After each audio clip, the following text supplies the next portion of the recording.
Oke teman-teman, ketemu lagi dengan pria yang belum mandi ini. Oke, kali ini kita akan bikin video simpel aja, sesuai sama judul. Hari ini kita akan mau ngebandingin dua buah drone yang legend banget, yaitu adalah drone DJI Phantom 4 standar dengan DJI Phantom 4 Pro Obsidian. Oke, buat video sekarang juga ini videonya mirip-mirip kayak video-video sebelumnya yang pernah kita buat.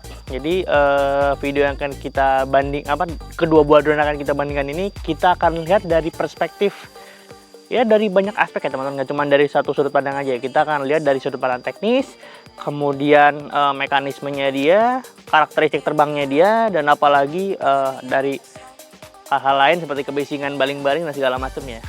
Sesuai dengan video-video yang lama aja, biar teman-teman ada acuan kalau kalian misal pengen beli kedua buah drone ini.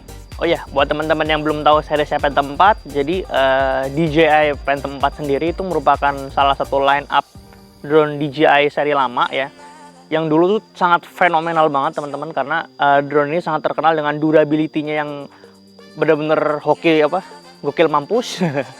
Kemudian emang stunning image yang bagus, dan pastinya kemampuannya dia buat dipakai di cuaca-cuaca ekstrim ya guys. Nah, FYI teman-teman, untuk Phantom 4 standar sendiri dia sudah nggak keluar versi barunya, entah dari tahun berapa ya. Tapi kalau misalnya teman-teman mau beli yang baru, teman-teman masih bisa beli Phantom 4 Pro Obsidian atau mungkin Phantom 4 Pro biasa ya. Bukannya V2 teman-teman, Phantom 4 Pro biasa itu masih ada yang dijual produk baru ya teman-teman. Dan untuk harganya teman-teman, untuk kedua buah drone ini saya lihat dari harga barunya aja ya. Untuk di Phantom 4 standar itu dulu dijual dengan harga 11,5 juta. Sedangkan dengan Phantom 4 Pro Obsidian ini dulu waktu dia launching, dia dijual dengan harga sekitar 22 juta rupiah ya. Saya mengingat karena kedua drone ini adalah drone-drone lama, teman-teman kalau misalnya pengen beli drone ini, teman-teman bisa dapetin Phantom 4 standar dari harga 5 sampai dengan 8 juta. Sedangkan Phantom 4 Pro Obsidian ataupun Phantom 4 Pro biasa dari harga 13 sampai dengan 18 juta rupiah. Kedua drone ini pasti memiliki perbedaan penampilan yang sangat mencolok ya teman-teman ya. Dimana pada Phantom 4 standar ataupun Phantom 4 Advance dan Pro dan segala macamnya, dia memiliki warna putih glossy yang sangat familiar banget untuk seri Phantom, dan juga gimbal body yang menggunakan aluminium ya teman-teman. Sedangkan di Phantom 4 Pro pasti ini di Phantom 4 Pro Obsidian dia beda banget teman-teman ya. Yang dimana Phantom 4 Pro sendiri dia memiliki warna hitam matte yang kesannya gagah banget. Kemudian untuk bahan gimbalnya dia menggunakan magnesium alloy yang dilapisi coating anti sidik jari teman-teman. Benefitnya apa?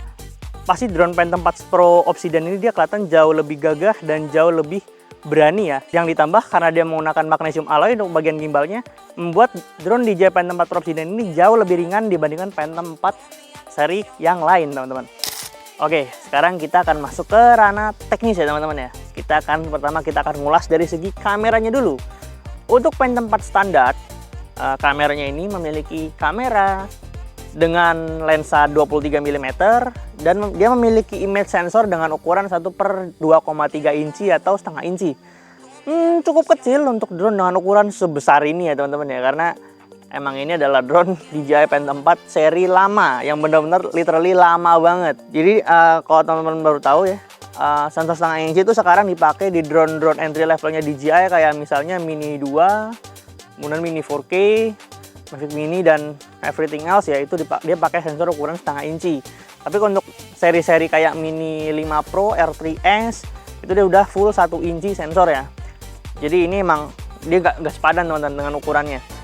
Kemudian untuk kameranya dia memiliki field of view atau yang kayak gini nih, sudut lebarnya ini di 94 derajat. Jadi dia super wide angle ya. Jadi bukan super banget sih, dia lebih agak wide angle. Jadi mungkin kalau misalnya teman-teman ngerekam pakai drone ini masih ada distorsi di sisi kanan atau kirinya gitu. Kemudian untuk f-stopnya dia ada di f2,8 dan ini fixed ya teman-teman ya. Jadi kalian kalau misalnya pengen ngambil gambar yang punya motion blur buat bikin kayak cinematic video atau bikin film pendek, teman-teman wajib pasang ND untuk drone ini. Dan FYI, ini susah nyarinya. Oh ya, kita akan bahas juga dari segi perekaman videonya dia, nggak cuma dari segi teknis kameranya aja ya. Drone ini dia bisa merekam 4K up to 30 frame per second ya. Kalau misalnya teman pakai 4K yang 4096-nya, dia kalau nggak salah bisa 24 atau 30 ya, di antara dua itu ya, dia nggak bisa 60 fps. Tapi dia tetap punya fitur slow motion ya. Di 1080 atau Full HD-nya dia bisa ngerekam up to 120 frame per second dengan cropping ya. Catat ini, cropping. Jadi teman-teman dapat ukuran gambar yang sedikit lebih ngezoom kalau teman-teman mau pakai 120 frame per second-nya. Itu normal ya, itu normal banget karena kamera-kamera mirrorless juga kebanyakan cropping juga kalau bisa misalnya pakai frame rate tinggi. Termasuk kamera yang saya pakai sekarang ini, Sony Cinemaline FX30, dia juga cropping kalau misalnya saya pakai 4K 120 fps-nya.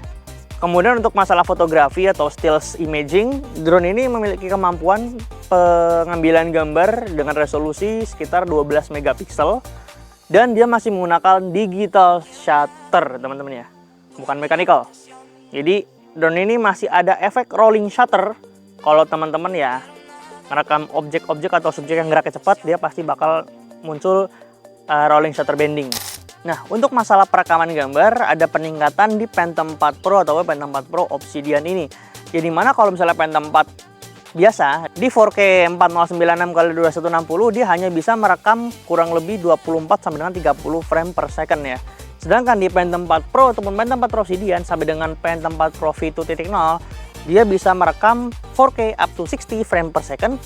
Dan juga fitur slow-mo-nya dia pasti ada peningkatan juga ya. Yang pastinya kalau teman-teman yang pengen dapetin slow-mo footage di 4K, Phantom 4 Pro jawabannya.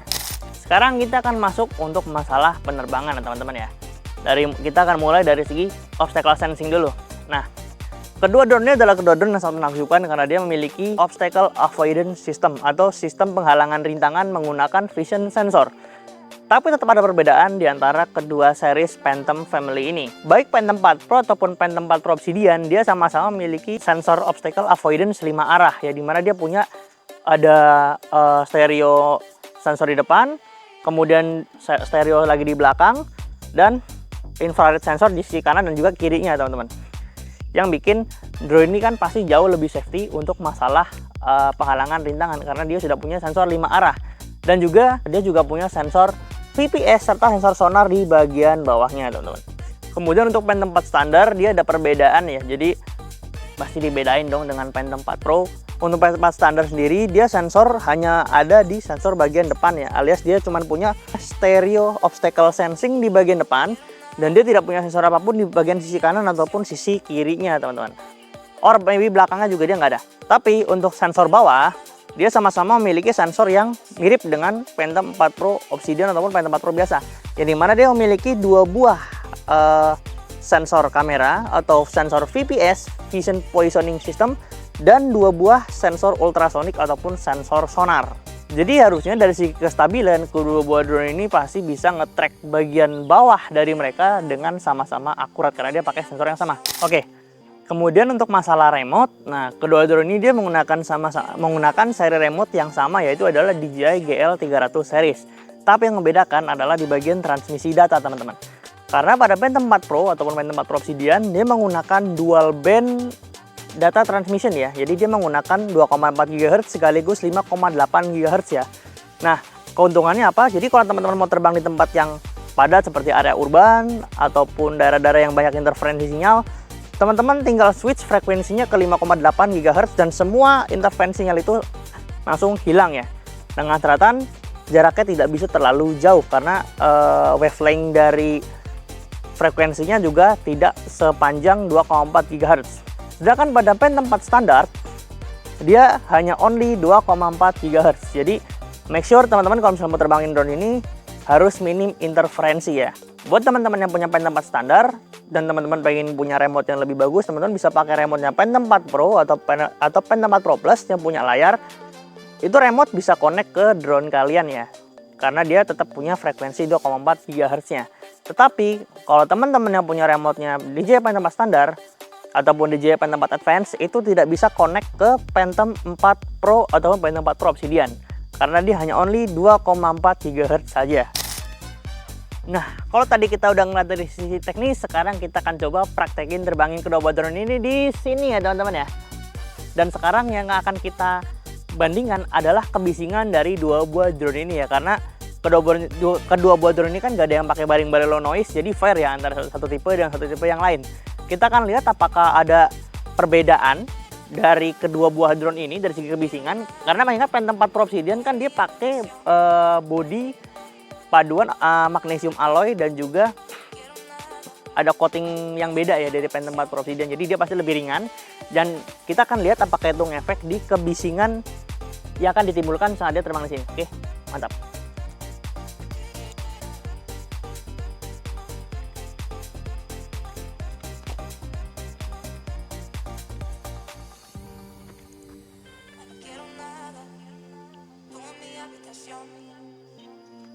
Oke, kita akan terbangin drone-nya ya. Pertama Phantom 4 standar dulu ya.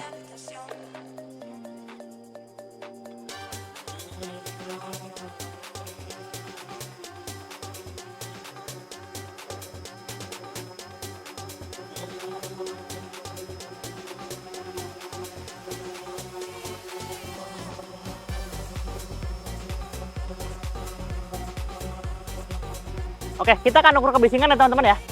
Drone udah stay di sana tuh. Kita pakai Decibel X teman-teman.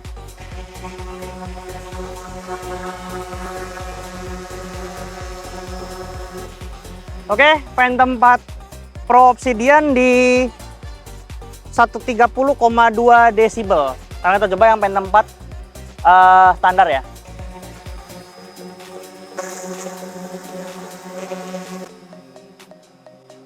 Oke teman-teman, ternyata lebih kalem yang Phantom 4 standar. Ternyata Phantom 4 standar dia di 29,9 desibel. Sedangkan tadi yang Phantom 4 Pro kan 130 lebih ya. Oke, kalau tadi kita udah ngebandingin dari segi kebisingan, sekarang kita akan ngebandingin dari segi kestabilan ya. Mengingat kedua buah drone ini kan dia pakai sensor yang sama, yaitu adalah VPS sama sonar ya. Nggak ada perbedaan yang berarti di antara kedua mereka. Jadi kita akan coba terbang hover ketinggian yang sama. Dan kita akan coba cek ya, sekiranya itu dia lebih stabil mana. Kita akan coba terbangin selama 3 menit ya teman-teman ya. Oke, sip. Kita terbangin dulu drone-nya, mantap.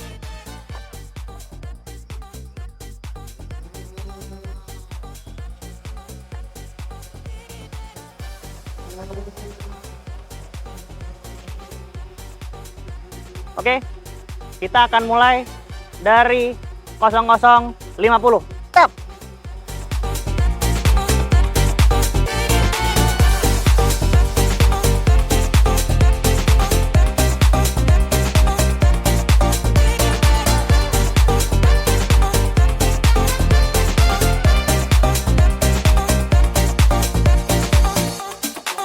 Oke, pas 3 menit.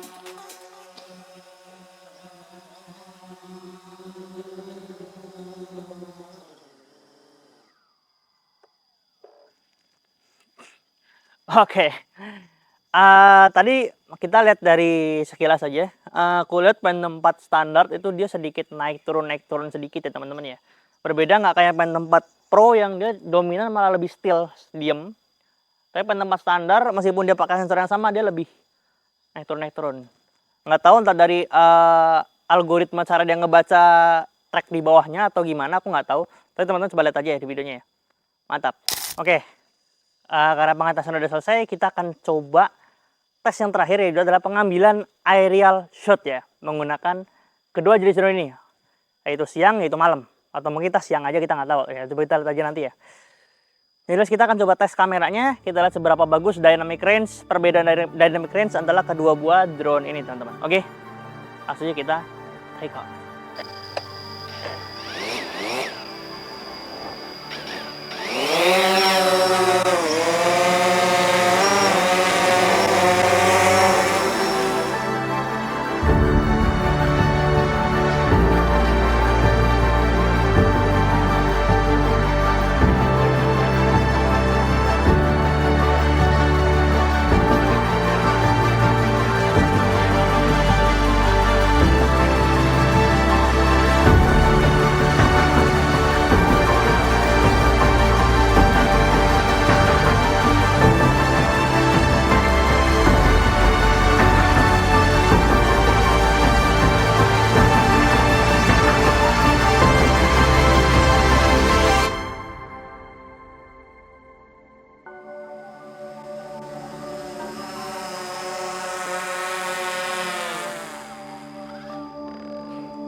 Oke.